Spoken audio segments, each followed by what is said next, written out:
افغان ځواکونو د خیالي ولسمشر انځورونه څیرې کړل.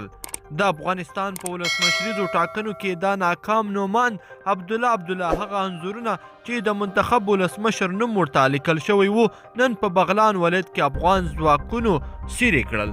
د معلوماتو له مخې دغه عکسونه په لویو لوحو باندې د عبدالله پلویانو د بغلان ولایت په مرکز پل خمري او دوشي ولسوالۍ کې لګولي وو.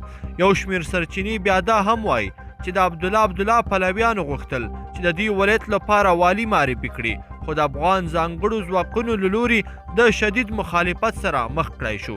د افغان پوځ لوړپوړي چارواکي وایي چې د سرپل لپاره د دوستم لخوا معرفي شوی والي به هم ډیر ژر ونیول شي او له دې ولایت څخه به رخصت کړی شي.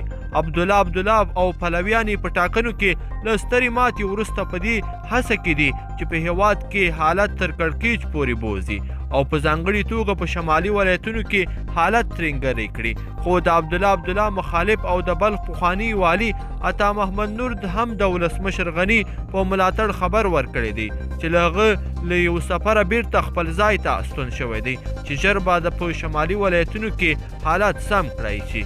د افغانستان ولسمشریزې ټاکنې له نن څخه 4 ورځې وړاندې اعلان کړي چې پکې اوسنی ولسمشر محمد اشرف غني بیا ځلې واک ترلاسه کړ.